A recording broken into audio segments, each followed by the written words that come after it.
Thank you Aliyah Rav, Sly Guy Triple Z, Muhammad Motala and Teeny the Boo. Your loyalty and membership means a lot. There's a rumor going around, if you like this video and subscribe you will be trained by Sephiroth, if you become a member he will pass on all his abilities to you. This is the next part of, what if Dante had to hunt Vincent Valentine? It was very late in the evening by the time Dante arrived at the Forgotten City. He had traveled the entire day, going straight back to the place where he first arrived. He figured that Jen might still be in the city, waiting for his return and for his report of him killing Valentine.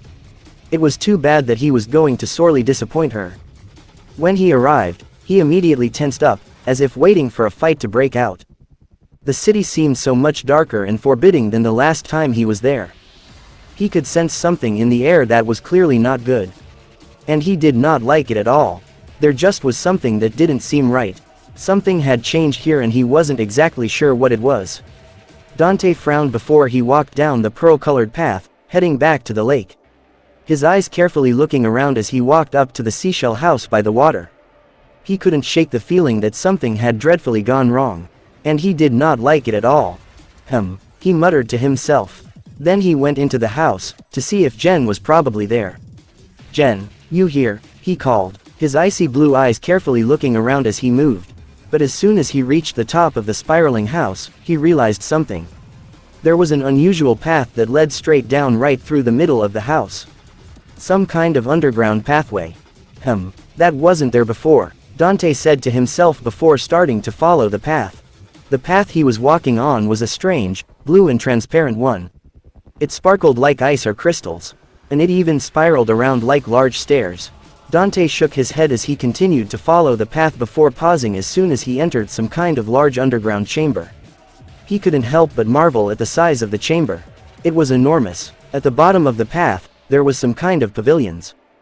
With a slight hesitation, Dante made his way down the path, soon reaching the bottom. He immediately saw some kind of altar sitting in the middle of an underground lake. Platforms stood all around it and stranger as it was, there was a woman kneeling on the altar. A beautiful woman in pink. Dante frowned. He saw her and hesitated as he went over to the first platform. He watched her for a moment, taking in her appearance. She looked just like the woman he saw earlier that had vanished a day ago when he first saw her. With a deeper frown, he climbed onto the platforms and walked over each on to get to the altar platform, where the woman was kneeling. He noted that her eyes were closed and her hands were folded together, as if she was praying for something. "Eris?" Dante found himself asking. The woman's eyes opened, revealing her emerald green ones, and then she smiled in a sweet way when she saw him. She was truly an angelic-looking creature. Dante slowly drew back as those beautiful eyes took his breath away. But there was something wrong there.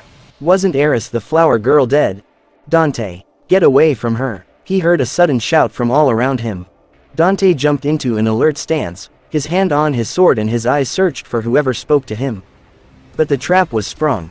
Suddenly, hot pink beams shot out of the ground, wrapping around Dante's wrists and ankles before he could even move. The beams felt solid and burned against his skin as it lifted him up into the air. The beams around his wrists lifted higher so he was stretched out in the air and the ankle beams pulled down. Soon he wasn't able to move at all. But that didn't stop the demon hunter from struggling. He tried to draw out his demonic power to break loose, but for some reason, his power was having trouble to breaking these bonds. "What the hell?" Dante exclaimed, still trying to pull his hands free. "What the hell is going on here?" His eyes then looked down as he saw movement from below him and they widened. The image of Eris melted off the woman and revealed herself as Jen. "Jen." Jen glared up at him as she climbed to her feet and placed her tight fist on her slender waist. There was something in her hand, but Dante couldn't see what it was. "You foolish demon," she hissed angrily. I told you to kill Vincent Valentine. And when you get the change, you let him live." She screamed up at him. Dante frowned at her, still more confused as hell. "Jen, what the hell is going on here? I demand an explanation right now." He snapped right back. As soon as the harsh words were out of his mouth, a jolt of hot lightning shot through the beams and ran through his body, making the white-haired demon hunter cry out in pain. "Silence!" Jen shouted at him. "Do not demand me of anything, Dante. When I give you an order, you do it. I wanted Vincent Valentine dead." She screamed in rage at him. Dante shrugged of the pain and glared at her. "Why?" he asked coldly. He did nothing wrong. He did not kill anyone who didn't deserve to die. A little girl told me that. A girl named Marlene. So why do you want him dead? Jen narrowed her eyes at him before she smirked coolly at him. You want to know the real reason why? He did kill someone. He killed my mother. He killed Genova, she said before a dark cloud of smoke surrounded her. Slowly her own image melted and she became a woman of cold beauty. She had a pale complexion and her hair grew long and silver-colored to her waist. Her eyes were no longer an emerald green color but a poisonous green. They glowed with a power that even made Dante shudder. She still wore the same black leather outfit as he had first seen her in. But still, it stunned the hunter. Dante's eyes grew wide with confusion and surprise before they narrowed at her. He recognized the name Genova, but what about her? What are you? He growled, his hands becoming fists. A demon of some sort. The woman just smiled coldly at him as she flipped her silver bangs out of her eerie green eyes and then she shook a thin finger at him. Not even close, demon hunter. I am a goddess compared to you. I am a Genova remnant, a remainder of Genova. You may continue to call me Jen. She told him. Dante slowly shook his head. Why do you want Valentine dead? He's done nothing to you. Jen shook her head. Wrong. He helped kill my mother and he will pay. She then shrugged, trying to look very innocent. Not to mention he is extremely powerful. He's stronger than he actually showed you, Dante. He was holding his true power back from you when you fought him. All because of his friends, the Avalanche. Before he met them, he was a cold-blooded being and would have killed anyone if they annoyed him. But meeting them had softened his heart. She then twirled one of her silver strands with her finger. However, if he was to let his true power unleash itself, it would be impossible to kill him. Jen's eyes grew dark with hate as she looked up at Dante. Of course, you were supposed to kill him. You're strong enough to do it. But you failed, she snapped. Dante couldn't help but smirk coldly right back at her. How ironic. It looks like I made a wise decision then in not killing Valentine then. He told her in a very cool tone. Jen narrowed her eyes at him as she held up her hand. No, Dante, you made a foolish decision. She then smiled as she looked at what was in her hand. Of course, there is only one thing you managed to do right. You brought me the white materia. The white what? Dante asked, now frowning. His eyes then looked at the large black orb in her hand. His breath immediately caught in his throat as he looked upon it. He sensed a powerful essence within that orb. A power that he knew that should not be in Jen's hands. Jen reached up towards him and held out her hand. She smiled bitterly at him, her eyes never leaving his just as Dante's amulet jerked right off his neck and shot into her hand. This is the white materia. Hey, give me that back. That's mine. Dante yelled at her with rage. Jen continued to smile as she pulled out the white materia and wrapped the amulet around her wrist. Yes, she cooed. And now it's mine, she said in a teasing way. She then held both white and black materia up with both hands. Dante felt a sudden feeling of dread as he watched her bring the materia closer to one another. He knew that Jen should not be touching neither one of the orbs. Jen continued to smirk at him as she looked directly into his eyes. Now, I shall create the ultimate power. Holy and meteor shall be one. She then pressed the orbs together. At first nothing happened. But then the two orbs started to glow with light and dark auras, which grew brighter. Then dark smoke started to curl around them. The orbs slowly started to drift into one another, becoming one. A gray orb with white and black swirls whirling around inside it. Light green and dark purple sparks began to caress the orb's surface, swirling around like static. A terrible feeling filled the air around Dante, making goosebumps rise on his skin. He felt a very dark feeling coming from the orb. He thought for a moment that he could hear the beginnings of a thunderstorm from above the chamber. Thank you, Dante, for helping me, Jen said coolly as she slid the orb into the empty slot on his amulet.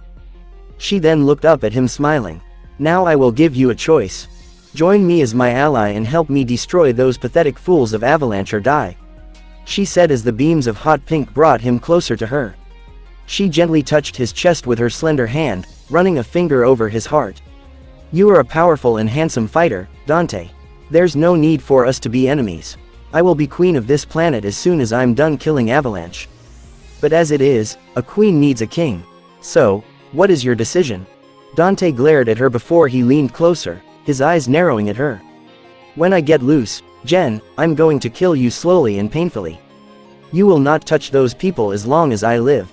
He growled right into her face. Jen's face grew dark as continued to look into his eyes before she pulled her hand away, stepping back. She then smiled coldly as she reached down and grabbed one of her knives in her leg belt. Do you know what the best part about this new materia, Dante? She asked as she gently tapped the orb with her knife. A black trail of smoke formed around the silver blade, as if painting it with its touch. It's the combination of power that both materia possess. It gives me the power to hurt even you. And with that, she thrust the blade right in Dante's side. And for once in his life, he felt serious pain. Arg! The demon hunter could not stop himself from crying out. It was as if the blade was burning hot and had just burned his insides. He immediately felt as if poison was slipping into his bloodstream and his precious life poured out. Jen laughed violently as she stabbed the dagger deeper into his side, twisting it a little. How ironic. The blade is even poisoned with the dark power. She told him before yanking it out again just as the beams released him. Dante dropped to the ground, not being able to catch himself. He landed hard onto his hands and knees, gasping in pain. His eyes tightly closed as he clapped a hand over the wound to stop the bleeding. He didn't have his amulet, so he couldn't start healing immediately like he used to. You want to fight me, Dante? Jen said, still giggling evilly. Here's your chance to stop me before I go off and slaughter your new friends. Dante shuddered in pain as he slowly lifted his head and glared at her through his white strands, his teeth clenched tight. I'm giving you a chance to fight and kill me, Jen said, moving back, dagger still in hand. The demon hunter, still breathing hard, slowly got to his feet and grabbed the handle of Alistair. He did his best to standing up tall, trying to block out the pain his side. He could feel his wound bleeding heavily and he knew how serious it was. But he had had worse before. He remembered the first time he got Alistair. The sword had stabbed him completely through the chest, pinning him to the ground, and if not for his demonic powers, it would have killed him. Fight me, Dante, and protect Avalanche, Jen said coldly. Dante gritted his teeth before yanking the sword out of its sheath and held it with one hand. However, because of his wounds and the poison now in his bloodstream, he couldn't lift it with just one hand. He needed both, so he grabbed the handle with both hands, trying to ignore his pain. You made a big mistake, Jen, he hissed icily. Jen just smiled at him. So did you, and she moved quickly forward, dagger flashing. Dante made a swing at her with Alistair, but she moved way too fast for him. The wench's movements were very surprisingly too fast for Dante to keep up. And the wound in his side wasn't helping at all. Jen smirked coldly as she ducked under the sword and slashed the front of his chest. The blade didn't cut him deeply, merely scratched him, but it still told him that he was in deep trouble. Dante swung again and missed again. The wounds were getting to him. Jen moved again, ducking low to the ground as the demon hunter's sword passed right above her head. She never stopped smiling as she kicked out and swept his feet out from under him. Dante hit the ground harder, the sword flying a few feet away from him. His breath was knocked out from his lungs and he didn't have the strength to get up again. Pity, the cold Genova remnant said as she stood over him. I was hoping you would actually be a challenge for me. I needed a warm-up for Valentine. She then reached down and picked up his sword, looking at it in admiration. But it looks like you were no match for me, Dante, she said before her face turned nasty. She rose the sword high above him and brought it down hard right into his shoulder. Dante could not stop himself from grunting in pain, his eyes tightly shutting as he felt the electrifying blade enter his flesh. He heard the blade hit the stone floor under him, giving him the information that it just went clean through him. Jen stepped back again before smiling coldly at him. She then reached down and grabbed his jacket, yanking him up. The sword slowly slid through his shoulder until his body touched the hilt. Dante winced in pain and even hissed as it hurt even more. He looked right up into Jen's eyes, though weak from blood loss. Jen just gave him a pitiful smile before she pulled the sword out the ground, still leaving it in him. Give my regards to Eris in the promised land, she told him before she turned sharply and threw him right up into the air with such power. Dante flew quickly through the air, crashing through the roof and into the shell house's own roof until he was once again inside. He saw a full moon as he started to fall again, landing in the small lake with a loud and painful splash. He floated there for a moment before sinking into the dark depths of the water. Jen soon flew through the hole that Dante had created, hovering above the sky for a brief minute before landing on a branch. She never stopped smiling coldly. Her poisonous eyes glittered with wicked delight. "Goodbye, foolish demon. May you enjoy your watery grave, beside the wretched ancient." And then she turned and ran into the dark night, heading towards Midgar. It was time to kill a demonic ex-Turk and his pals. Below the surface of the water, Dante slowly sank into the cold water, motionless as ever. His eyes were slightly open and he was still alive, but he could not find the strength to move. He was in too much pain and the poison inside his body seemed to paralyze him. Normally, he could hold his breath for a long time underwater. But eventually he would lose all that air and drown. It was no use trying to fight it now. The sword, Alistair, was so heavy against him and it was weighing him down and his body seemed to be frozen. He was going to die and there was nothing he could do about it. So he closed his eyes, praying to the memory of his father and mother that Vincent Valentine would be strong enough to protect his friends from that bitch, Jen. For he couldn't. As he sank into the dark water, he suddenly felt as if something was touching him. Something was wrapping around him, stopping him from sinking. It didn't feel completely solid, but it was something. Some kind of energy force wrapped around his body and he slowly began to rise again.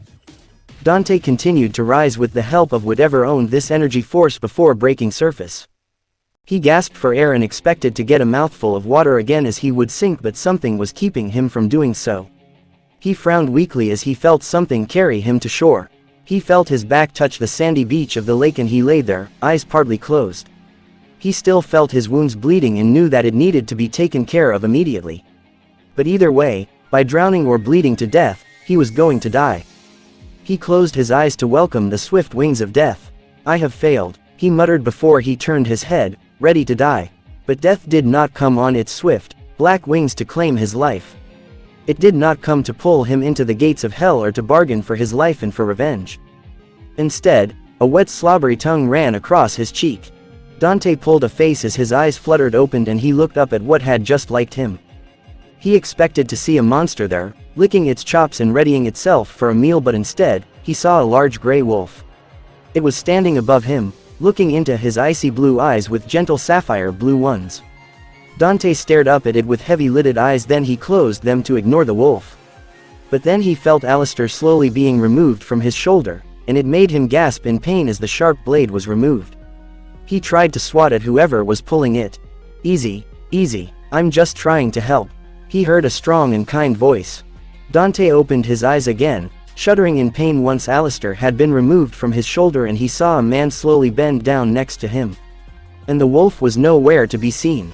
The man was a handsome fellow with unbelievable messy black hair, which slightly spiked up in the back. His eyes were sapphire blue, the same color as the wolf's had been. He was wearing dark blue clothing, dark-colored pants with suspenders and a turtleneck, sleeveless shirt. He was powerfully built and he looked like a soldier of some kind. He looked as if he had been in plenty of fights in his life, yet he was kind and friendly. There was a gentle smile on his roguish face, but concern in his soft eyes. "Don't die on me, Dante," the man spoke. "Just hold on a while longer. It's not your time yet." Dante just frowned at him weakly, blinking several times with confusion. And then his face darkened. "You didn't just lick me, did you?" he growled, freightingly. The man smiled before he slid his hands under Dante's armpits and dragged him out of the water, trying to be careful but failing to hurt him. Dante hissed in pain as he felt his wounds still bleeding, but it didn't hurt as much as before. "Nah, I didn't lick you. That was Fenrir, the wolf," he told him. Dante winced again as he was set down by this man and got an apology. The demon hunter closed his eyes, to try and hold in the pain before opening his eyes again when the man put his hand on his shoulder. "Man, looks like that Genova remnant got you good. You're a mess. She's definitely trouble, I'll tell you that. You're going to need that amulet of yours back to defeat her," he told him.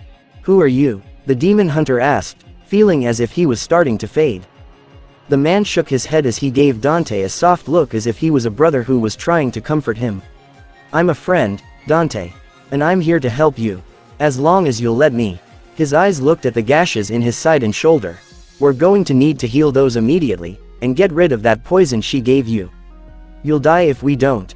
He then turned on his heels and looked at someone behind him. "What do you think, Sugar? You think you can heal that?" For a moment, Dante thought he was finally dead because an angel of some sort walked up and joined his side. She was a beautiful woman being herself and not Jen pretending to be her. She was more angelic than the illusion Jen fooled him with. And her emerald green eyes were so much softer than Jen's illusions had been. Eris. The storm was a bad one of the worst ones that they had ever seen break out. They hadn't seen one this bad before. It had been bad when Meteor had started falling and then when Sephiroth tried poisoning all of Midgar with the black rain, but it was something different.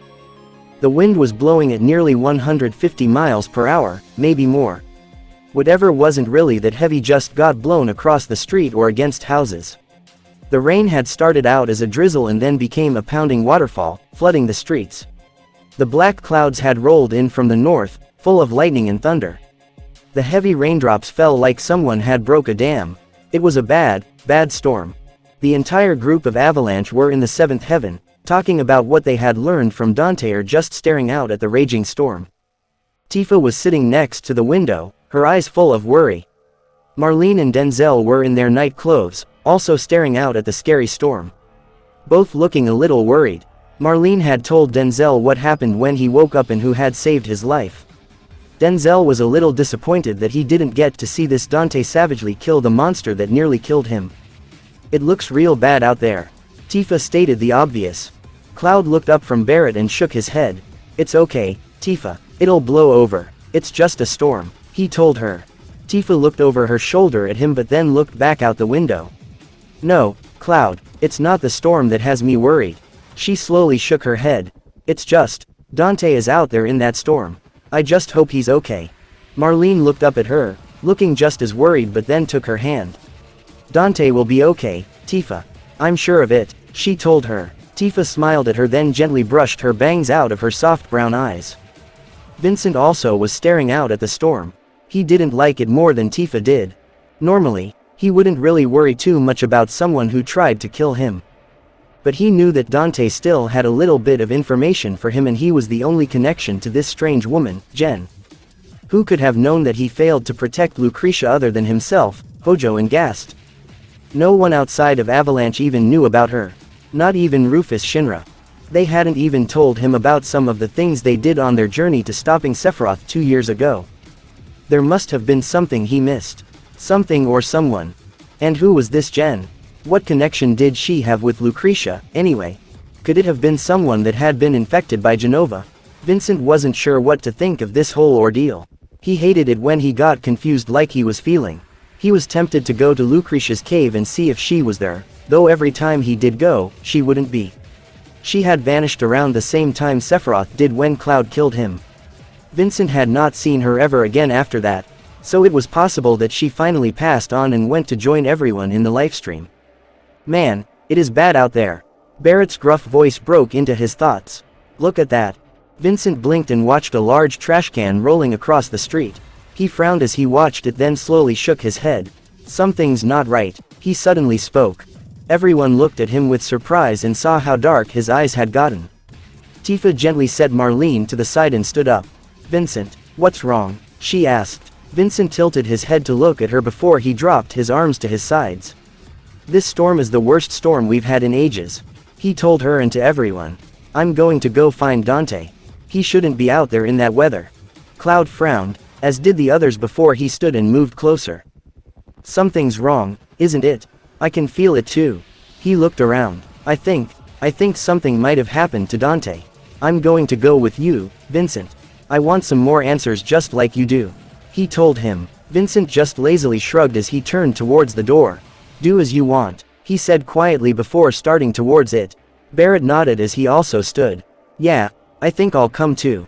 Dante saved Marlene's life and I owe him a thanks. He grunted. Sid snorted from where he stood and waved a hand at them. Y'all have fun then, 'cause anyone that's stupid to be out in that storm, ought to be crazy. He was saying. Suddenly, in the distance, they all heard an explosion of some kind that rocked the entire city of Edge. Everyone jumped and looked to the large windows of the bar to see a fiery ball of smoke do a mushroom cloud right up into the sky onto to quickly dissipate because of the heavy rainfall. What the friggin' hell? Sid exclaimed as he stood straight. The others didn't say anything as they looked on with shock. They weren't sure if the storm had caused that explosion or if something else did. But they knew that it needed to be taken care of. Just then there was a loud beeping noise and everyone looked up at the shelf where Kate Sith usually slept. The cat was stretching and yawning before it hopped down from its shelf. "Hey, everyone," it said cheerfully. "Did ya see that explosion?" "No, Kate Sith, we missed it," Nanaki said with sarcasm. Of course, Kate wasn't too smart when it came with sarcasm. He just nodded and hopped over onto the table next to Marlene and Denzel. "Over there, see that fiery ball of..." It then hit him when he saw the others roll their eyes. With a scowl, he glared at Nanaki. "Oh, ha ha ha. Very funny." He then shook his head. "Got a message for you. It's from Reeve. He said something's really big in Edge's City Square. It just destroyed the meteor monument. You might want to hurry over there. Rufus and the Turks are trying to hold it off but they're having a real hard time." Everyone frowned in surprise but Cloud was the first to jump to action of course. "Tifa, you should stay here to watch the kids. We'll check this out," he told her. Tifa just nodded as she put an arm around a startled Marlene. "We'll be fine, Cloud. You all just be careful," she told him. Cloud nodded as he looked around at the others then opened his mouth to tell them what they should do.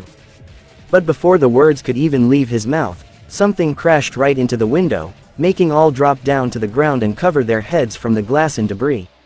Tifa and Yuffie both screaming as well as the kids. And then something knocked Tifa away from Marlene and wrapped around the girl. Marlene gasped as she looked down at what it was before screaming when it suddenly yanked back out the large hole in the building with her trapped in it. Everyone had heard Marlene and saw what happened. They all stood up abruptly and looked after the large tentacle thing that had just took Marlene away. "Marlene!" Barrett yelled before he was already running out the hole in the wall. Everyone else quickly followed after him while Tifa pointed at Denzel. "Denzel, stay here," she told him before running after her friends. Denzel just watched them with fear before he shook his head. He was not going to let some monster hurt his best friend. So he followed. The entire group of Avalanche ran through the flooded streets, all soaking wet but not seeming to care about it. They wanted to find out where Marlene had been taken and save her. They knew they needed to find her before whatever took her did something to her that they didn't want to know about. Like kill or eat her.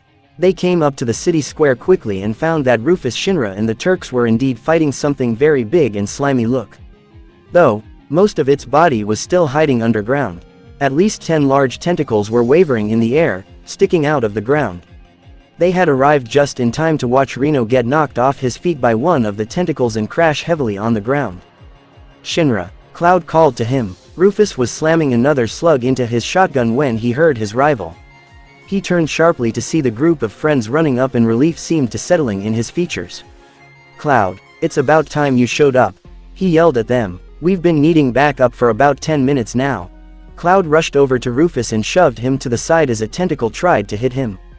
Immediately the blonde had one of his swords out and slashed at the tentacle to keep it away. The long slimy piece of meat drew back. "What happened?" Cloud asked, glancing at Rufus. Rufus shook his head as he aimed his shotgun at another tentacle. "I don't know, it just happened so fast. 1 minute, we were at Reeves' place, talking about the construction plans and the next we heard a loud rumbling right under our feet. Next thing we knew, all these tentacles just tore into Reeves' apartment from the ground.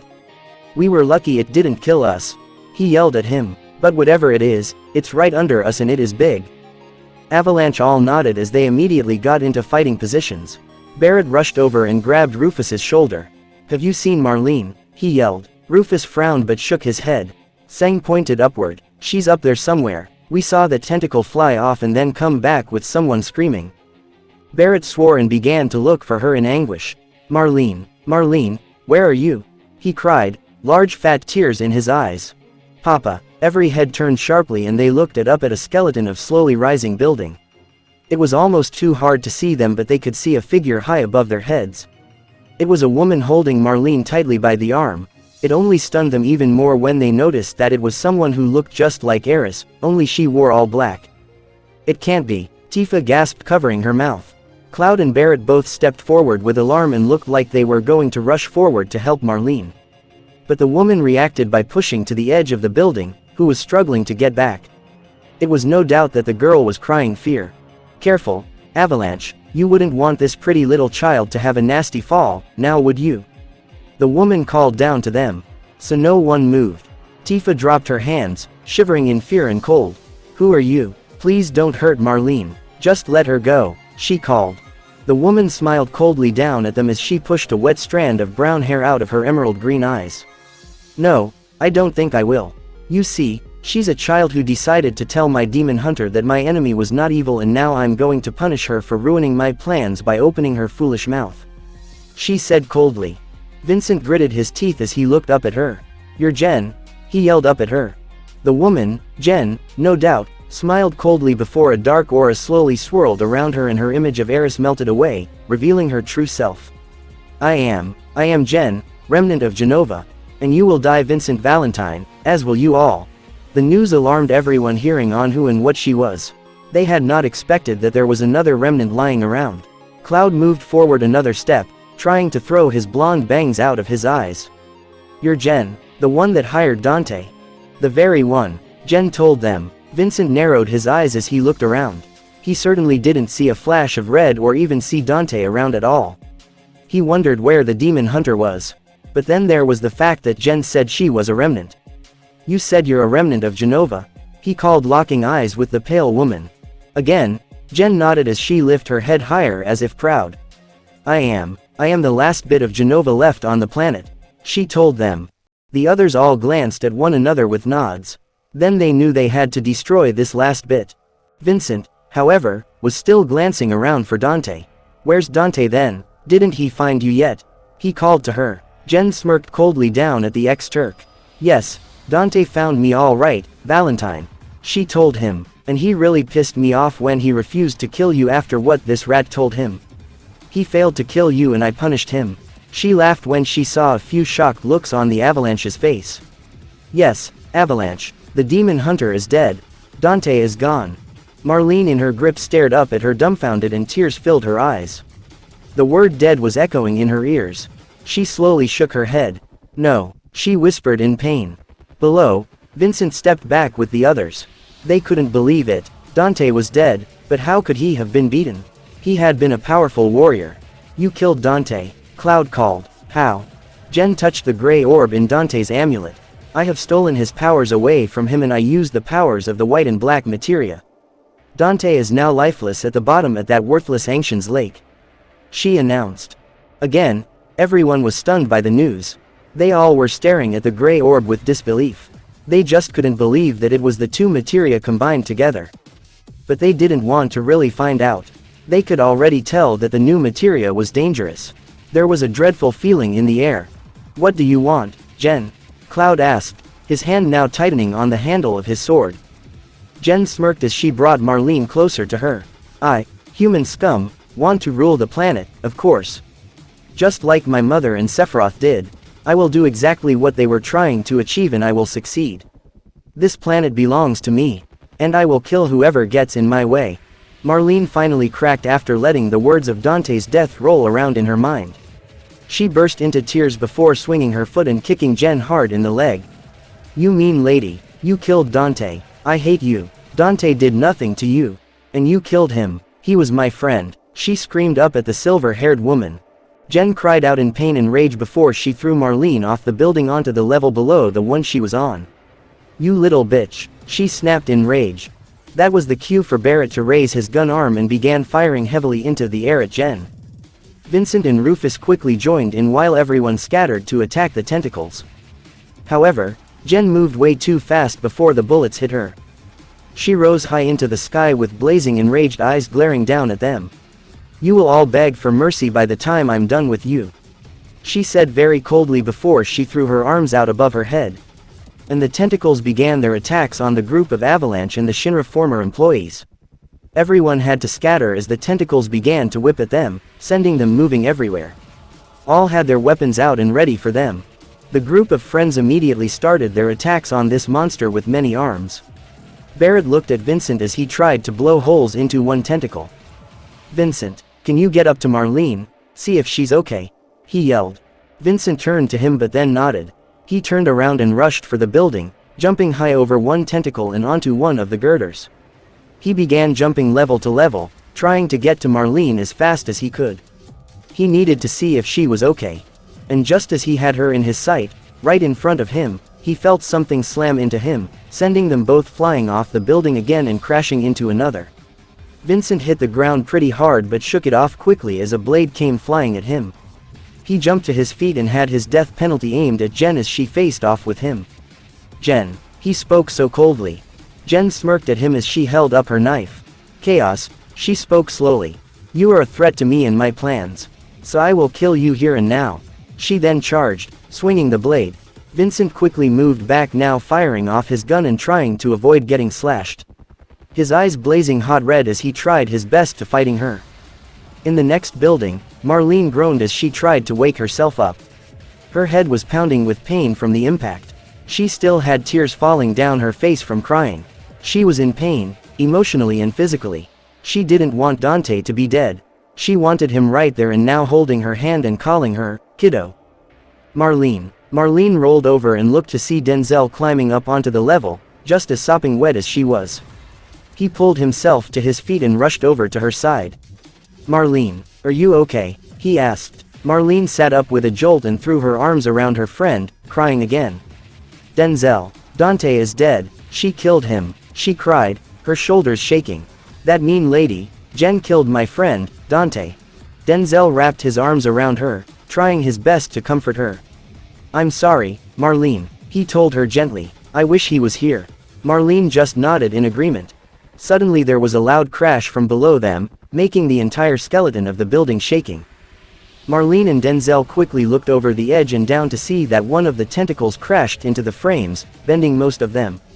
The building was no longer stable. It was now starting to tilt forward and to fall.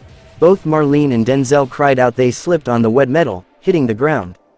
Denzel quickly grabbed a hold of a pole while Marlene held onto his waist. "Hold on, Marlene, don't let go," he yelled as he tried his best to pull himself up. That was then they heard another loud crack above them and they looked up to see metal beams starting to wave and then snap, falling towards them. Marlene couldn't help but scream in fear as she buried her face into Denzel's stomach while he turned a little to protect her. Just then there was a loud thud as if something had just slammed into the metal flooring of the platform right beside them. Marlene and Denzel both jerked their heads to see what it was as soon as they heard a loud growl and a loud rain of bullets shot up into the sky at the beam. To their shock, it was a large black and blue demonic creature with a pair of demonic-looking guns in its claws. The bullets hit the beam, knocking it off to the side and away from the children and it. Too startled, Denzel's grip slipped on the pole and the two children slid right off the platform, both screaming. Marlene screamed as she kept a tight hold around her friend's waist, while he grabbed her arms to hold onto her. They both saw the demon jerk around and watched them fall off the building. With a growl, the demon dove right after them, its wings folded tightly on its back for speed.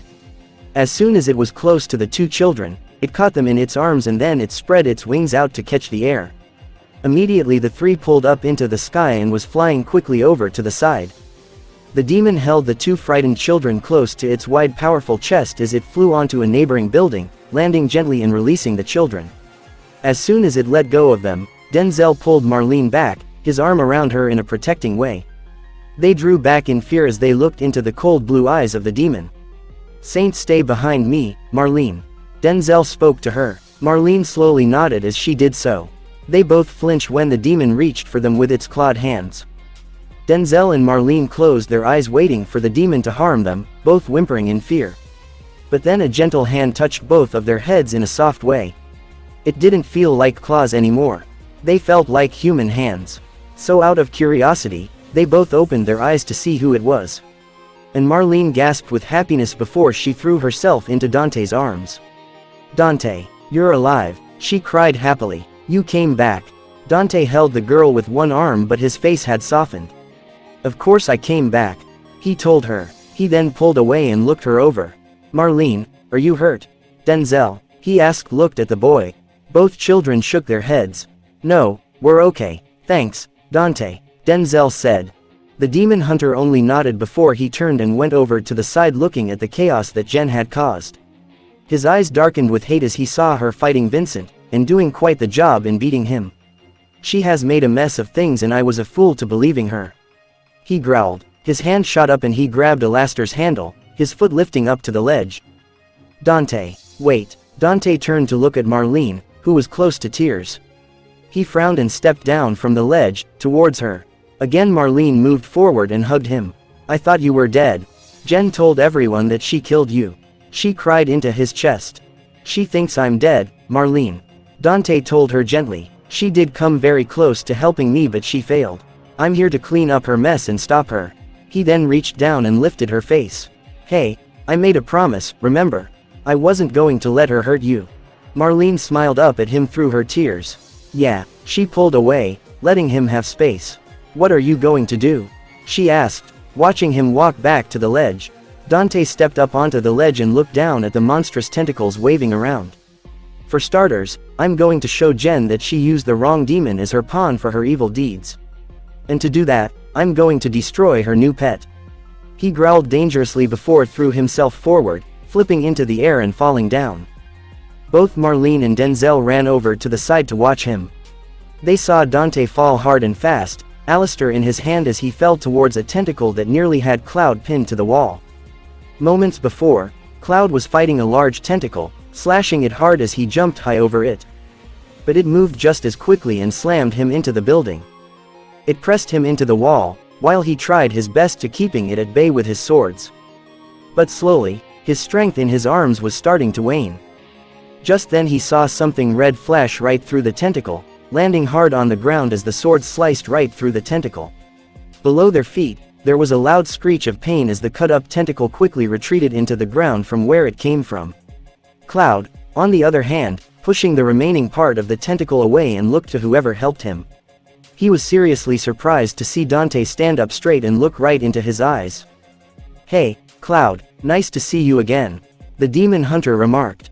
The bewildered blonde swordsman would have stepped back in surprise if he were not already against the wall. Dante, he gasped. Dante, I thought you were dead. Dante shook his head as slid Alistair away behind his back. No, I'm still alive. Jen thought she killed me but I had a little help from a friend or two. I got here as fast as I could to come help you but I got distracted for a minute. He nodded to the collapsed tower. Cloud's eyes widened as he took a step towards it. Marlene. He cried out but stopped when Dante placed his hand on his shoulder. She's okay. She and Denzel are safe. They're up there, he said pointing upward. Cloud tilted his head back and saw the two children waving at him. He sighed with relief before smiling at Dante. Thank you, Dante. I owe one big time. Dante didn't smile back as he stared coolly at the blonde. You want to pay me back right now? He asked. Cloud looked surprised but nodded. Then help me kill that bitch and get my amulet back. That was a gift from my mother and I want it back now. The demon hunter said as he turned to look up at where Jen and Vincent were fighting. Cloud just looked as serious as he looked up at Jen then back at Dante. Jen said she killed you. What happened? Dante looked back at him then shook his head. The bitch played dirty. She ambushed me and put these two orbs together, making them into one. And then she stabbed me before beating me to hell. He just shrugged. A man saved my life and his girlfriend healed me. They told me to just make sure Jen pays for what she's trying to do. Cloud frowned but nodded. So, how are we going to beat her? Dante shook his head as he looked at him. You're not going to beat her, Cloud. Valentine and I will. We're the only ones strong enough to fight her. She's way out of your league. I've heard what you did to that Sephiroth guy but this chick is more demon than some crazy nut. He shrugged. You and the others just take care of the demon under the ground. Okay, Cloud replied before tilting his head. Who helped you anyway? The man and the woman. Dante opened his mouth to say but there was a sudden movement off to their side making them both spin around, getting ready for an attack by one of the tentacles, which was swinging at them fast. Just then there was a loud howl and snarl just as a large gray wolf leapt from a building. It landed onto the tentacle and began to biting and tearing into the rubbery skin. At least it stopped the tentacle from hitting the two swordsmen. Cloud straightened with a frown while Dante smiled. They watched the wolf attack the tentacle with such fierceness. The blonde recognized the wolf instantly but he really never knew about it. Dante seemed to know more about the wolf more. He was nodding in approval and just as the wolf let go it approached them. The demon hunter nodded again before scratching the wolf behind the ears. Good boy, Fenrir. Thanks for the help, he told it. The wolf growled pleasantly before it turned and ran at the tentacles again. Fenrir, Cloud asked looking at the white-haired man. When did you meet him? Dante shook his head as he looked at him. That's who saved my life. He called himself Fenrir. He told him. Cloud just nodded before he pulled out his swords and started hooking them into one. All right, let's get this done and over with. Those kids need to go to bed, he said. Dante smirked and nodded. Then the two charged at the tentacles. High above everyone's heads, Vincent slammed down onto one of the roofs of a building after Jen had attacked him. He was out of breath and badly cut up. He just couldn't believe on how fast and strong this woman was. There was no way she could be this strong. It must have been Dante's amulet. It could have enhanced her powers, and that was probably not a good thing. So, you're supposed to be the fearsome chaos demon. Jen laughed as she circled Vincent. Don't make me laugh. You're weak and stupid. I can't believe I actually feared you. Vincent slowly got to his feet, glaring at her. You've defeated Hojo, Shinra, Sephiroth, but you cannot beat me. A remnant, Jen said in a taunting way. Your heart is supposed to be black as mine, but you don't use the power in it. She teased before raising a hand and blasted Vincent with a holy spell. The ex-Turk grunted as he went flying back, landing hard on his side. His clothes were smoldering with smoke from the spell she threw at him. You, Vincent, are a washed-up, weak and wicked demon who shall be slain for the name of Genova. Jen said as she raised her poison blade. Vincent just closed his eyes, going to let her kill him. It was true, he believed. He was a weak and wicked demon who should be dead. He figured that if he died now, his pain and nightmares would finally end. Suddenly there was a loud crack of thunder, lightning cracking in the sky just as a gun went off. The blade in Jen's hand went flying out of her hand and slammed into a wooden pole, blade first. Jen sharply turned around and glared at whoever decided to interfere. But then she froze with shock, her breath caught in her throat. And no, it can't be. Vincent opened his eyes and looked at a pair of boots that stood close to him. His eyes traveled up until he saw who had just saved his life. And he was surprised to see Dante. Dante was glaring at Jen with hate in his eyes, his twin guns aimed on her. His eyes just glared hard into her poisonous eyes as he moved closer to Vincent. Valentine, get to your feet now, he said firmly. Vincent blinked in surprise but then did so. Dante, you're alive, he said quietly. Yeah, I'm alive and very pissed off.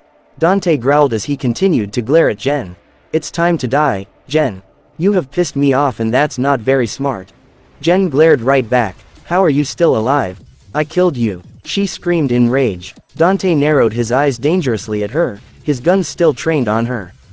Let's say an angel named Eris came around and saved my life before I did die. He told her coldly. You know, your so-called sister. Vincent was surprised when he heard Eris' name, but Jen looked outraged. Eris, that worthless ancient, I should have known that she would meddle in my affairs. She then shook her head. No matter, I will kill you again and this time you will stay dead. She snapped. Dante shook his head. Not this time, Jen. You caught me off guard last time and it won't happen again. He said coldly. Jen sneered at him as she reached up and caressed the amulet. Have you forgotten one thing? She told him. I have your demon powers. I am so much stronger than you and you can't transform. Dante smirked as he put his guns away and pulled out Alistair. My amulet helps my powers. But it has nothing to do with my transforming. I will be having that back once we kill you. That was my mother's and you had no right to take it. Jen asked frowning. Dante nodded to Vincent. Valentine and me. We are demons who destroy evil beings like you. Valentine is not wicked in any form and he did not kill anyone who didn't deserve it. He killed monsters like you, Jen. Genova, Sephiroth, the remnants. And soon he will kill you. Right alongside me, he told her. Jen looked furious but then she smirked coldly. He won't kill me. Vincent's eyes darkened as he took out his death penalty. The hell I won't, he hissed quietly. Jen lifted her head higher as she placed her hand on her waist.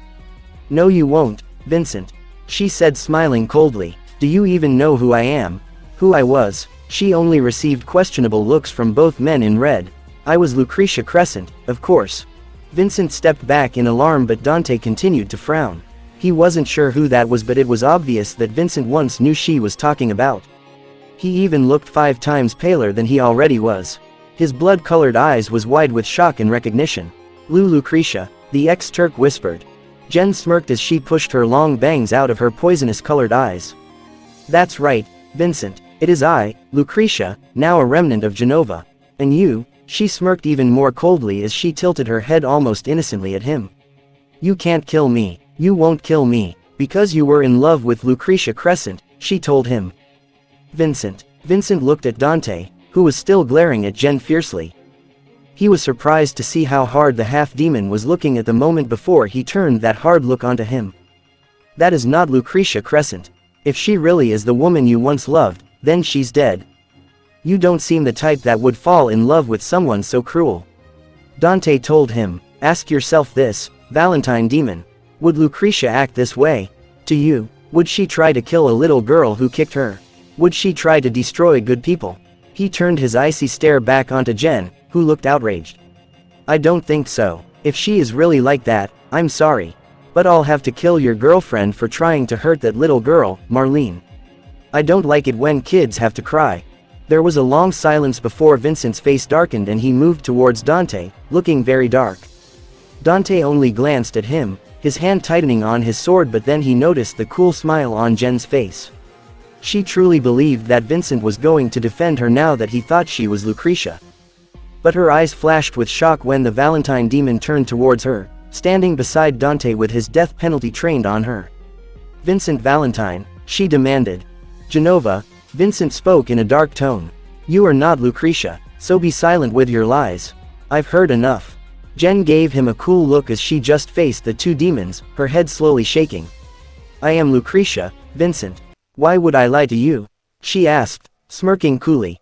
Are you really going to kill me, kill the one woman you once loved? Vincent lowered his head a little but kept his blood-colored eyes on her, which surprisingly to the demonic woman and the half-demon beside him when they started to glow hot red. I know you are not Lucretia. Lucretia was kind and beautiful woman. Though you are beautiful, you do not have the same beauty as she did. He spoke in a low voice. And I will not just stand here and let you insult her memory. He then threw his cloak back so it was out of his way. Now, it's time to hunt a demon, he said quietly glancing at Dante. Beside him, Dante smiled slyly and nodded in agreement. Both jabbed their guns in the direction of Jen. Very well, Jen spoke coldly as her face started to glow a deep blue color. Let's fight, but you will not defeat me. I am so much more powerful than you both, she told them. Dante snorted as he held out his twin guns, taking them off of safety. In your dreams, demon. And he charged with Vincent at his side. Thanks for watching. I hope you enjoyed. The next part will be out soon.